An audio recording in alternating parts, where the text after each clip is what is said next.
कर गए सबके भले का ऐसा काम, बना गए हमारे देश का संविधान।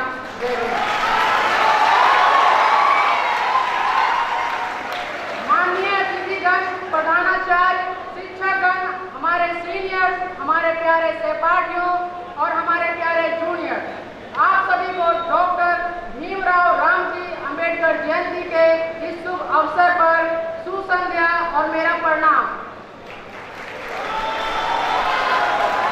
डॉक्टर भीमराव रामजी अंबेडकर जयंती के इस सम्मान समारोह में आयोजित आज के कार्यक्रम में यहाँ उपस्थित सभी श्रोतागणों को मैं तहे दिल से स्वागत करता हूँ।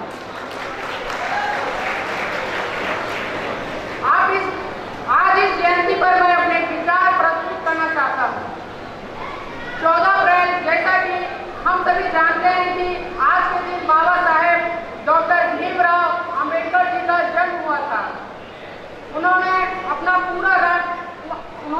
पूरा जीवन राष्ट्रीय और सामाजिक कारणों के प्रति समर्पित कर दिया। अंबेडकर जयंती या भीम जयंती को किसी त्योहार से कम नहीं माना जाता है। इसे हर साल न केवल भारत में ही बल्कि अन्य देशों में भी बड़े प्रेम और हर्षोल्लास के साथ मनाया जाता है।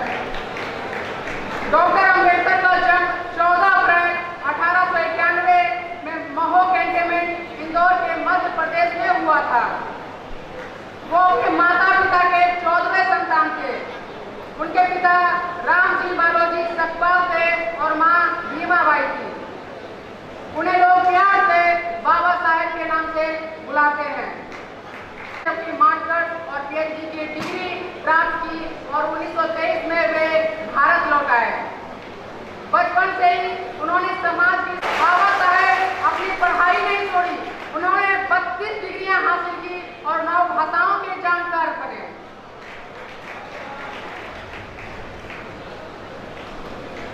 यह प्रत्येक भारतीय के लिए एक बहुत ही महत्वपूर्ण दिन है। भारत में उन्होंने बॉम्बे के न्यायालयों में अपनी वकालत शुरू की। इसके साथ ही साथ उन्होंने सामाजिक कार्य में भी अपनी रुचि दिखाई एवं लोगों को शिक्षा के महत्व के बारे में जागरूक करने लगे। उन्होंने लोगों को अपने अधिकारों के प्रति लड़ने के लिए और जाति व्यवस्था को समाप्त करने के लिए प्रेरित किया। उन्होंने जाति के विनाश पर भी एक पुस्तक लिखी जिसका नाम था एनिहिलेशन ऑफ कास्ट। सामाजिक कार्य में उनकी सक्रिय भागीदारी के कारण लोगों ने उन्हें बाबा साहेब के नाम से संबोधित करना शुरू कर दिया। बाबा साहेब को कानून की जितनी समझ थी उस वक्त शायद किसी को थी, जिसके फलस्वरूप वे भारत के पहले कानून मंत्री बने। भारतीय संविधान को तैयार होने में 2 साल 11 महीने और 18 दिनों का समय लगा, जो पूरे विश्व का सबसे बड़ा लिखित संविधान बना। इसलिए उन्हें भारतीय संविधान का रचयिता भी कहा जाता है।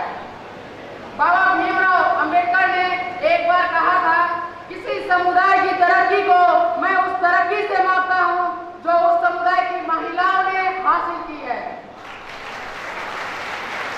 Celebration Ambedkar's birthday is not only to earn merit point, just like blind follower celebrate birthday of their group. This is a big mistake if someone thinks in this way.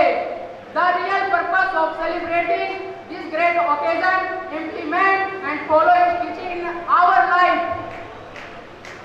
14 अप्रैल अंबेडकर जयंती को न केवल हमारे देश बल्कि दुनिया के अलग अलग देशों में भी एक वार्षिक त्योहार के रूप में मनाया जाता है। प्रत्येक वर्ष इस दिन पूरे भारत में सार्वजनिक अवकाश होता है। तो आइए हम सब एक साथ मिलकर इस जयंती को हमारा प्रार्थना और समर्पण के द्वारा और भी विशेष बनाएं। महान भारतीय राजनीतिक नेता, इतिहासकार, कानूनवादी दार्शनिक, मानव विज्ञानी, अर्थशास्त्री, व्याख्याता, संपादक, शिक्षक, क्रांतिकारी, प्रभावशाली लेखक और बौद्ध पुनरुत्थानवादी के रूप में उनकी उपलब्धियां और योगदान की प्रशंसा करने के लिए हमारे पास शब्द कम पड़ जाएंगे। और हम सबको ये समझाया कि cultivation of mind is the ultimate aim of human existence. As the mind cultivate लाइटों